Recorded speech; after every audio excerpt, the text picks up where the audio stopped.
আসসালামু আলাইকুম।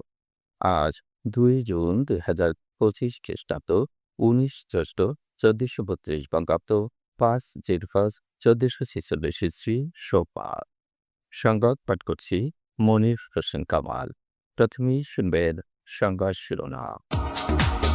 ৭,৮৯,৯৯৯ কোটি টাকার বাজেট পেশ। সিনহা হত্যা মামলায় প্রদীপ লিয়াকতের মৃত্যুদণ্ড বহাল।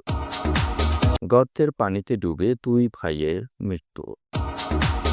লালপুরে স্বামী স্ত্রীর আত্মহত্যা। আমতলীতে বজ্রপাতে কৃষকের মৃত্যু। মাইকিংয়ে রেকর্ড করা হয় লোকবেতারে। শুনলেন সংবাদ শিরোনাম, এবার বিস্তারিত।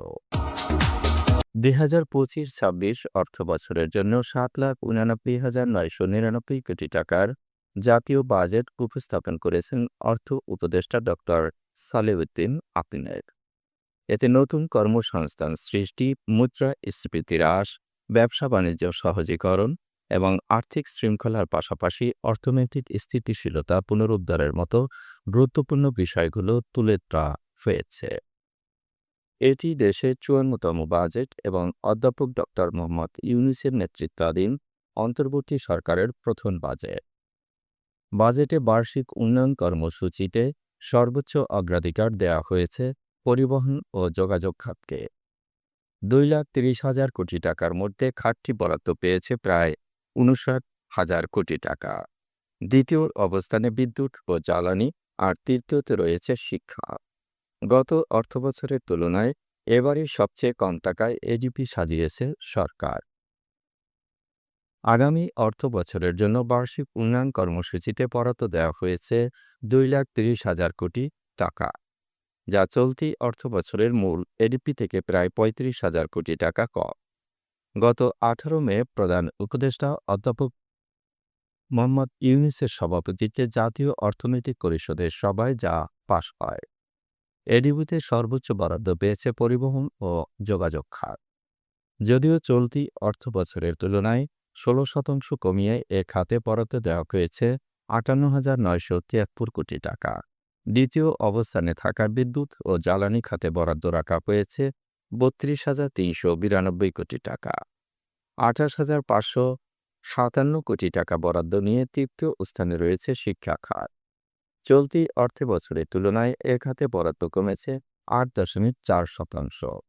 অন্য খাতগুলোর মধ্যে গৃহণ খাতে ২২,৭৭৬ কোটি টাকা, স্বাস্থ্যে ১৮,১৪৮ কোটি টাকা, স্থানীয় সরকার ও পল্লী উন্নয়নে ১৬,৪৭২ কোটি টাকা, কৃষিতে ১০,৭৯৫ কোটি টাকা, পরিবেশ জলবায়ু পরিবর্তন এবং পানি সম্পদ খাতে ১০,৬৪১ কোটি টাকা, শিল্প ও অর্থনৈতিক সেবায় ৫,০৩৮ কোটি টাকা, বিজ্ঞান ও প্রযুক্তি খাতে ৩,৮৯৪ কোটি টাকা বরাদ্দ চাচ্ছে। ২০২৫-২৬ অর্থবছরে শীর্ষ ৫ খাতই বরাদ্দ পেয়েছে এডিপির ৭০%।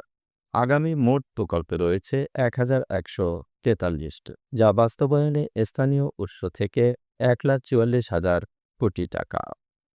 মেজর অবসরপ্রাপ্ত সিনহা মোহাম্মদ রাশেদ খান হত্যা মামলায় সাবেক ওসি প্রদীপ কুমার দাস ও পরিদর্শক মোহাম্মদ লিয়াকত আলীর মৃত্যুদণ্ড বহাল রেখেছেন হাইকোর্ট।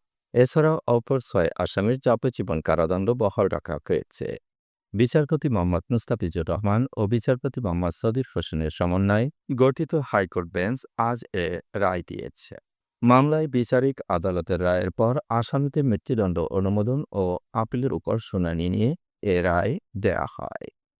কিশোরগঞ্জে নির্মাণাধীন ভবনের নিচে থাকা পানিতে ডুবে ২ শিশুর মৃত্যু হয়েছে।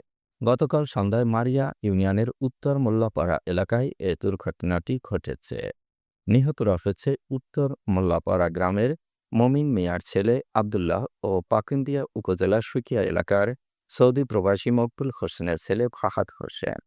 তারা মামাতো ফুফাতো ভাই।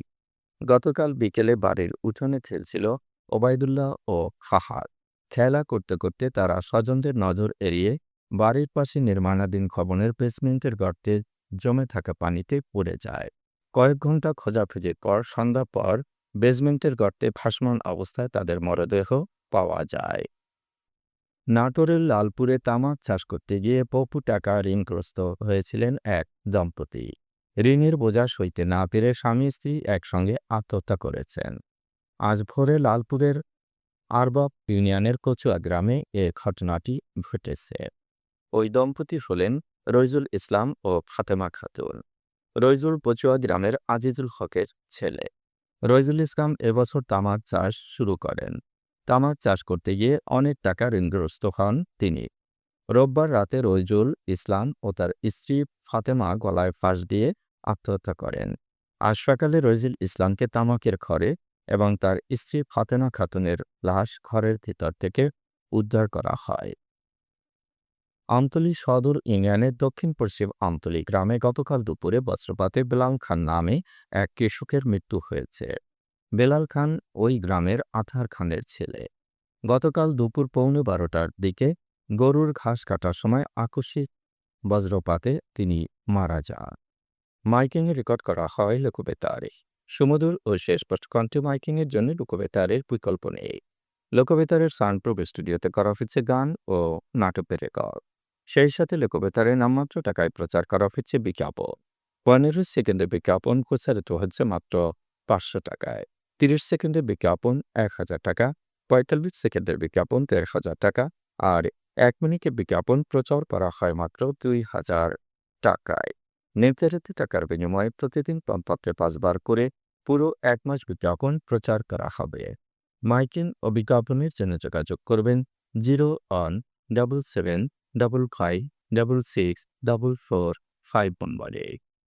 এবারে শুনবেন আবহাওয়ার খবর।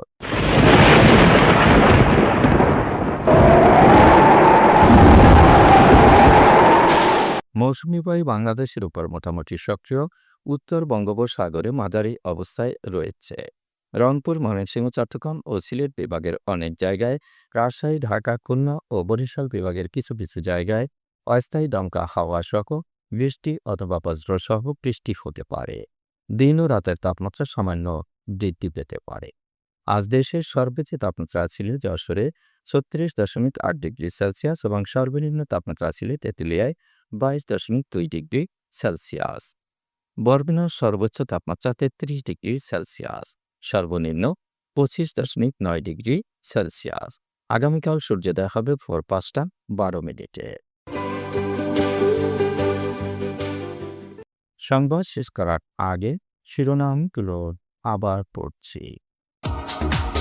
7,89,999 কোটি টাকার বাজেট পেশ। সিনহা হত্যা মামলায় প্রদীপ লিয়াকতের মৃত্যুদণ্ড বহাল। গর্তের পানিতে ডুবে 2 ভাইয়ের মৃত্যু।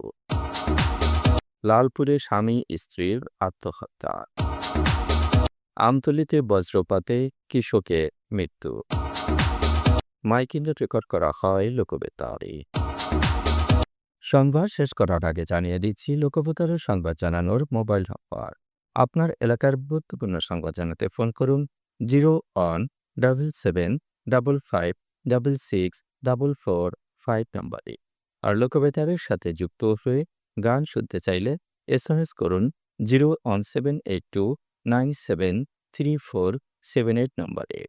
মোবাইল করবেন 0-on-95943854 নম্বরে। বিশ্বের সব জায়গা থেকে শুনতে পারবেন লোকবেতার। লোকবেতার fm.org ওয়েবসাইটের মাধ্যমে শুনুন সরাসরি অনুষ্ঠান। সংবাদ এখানেই শেষ করছি।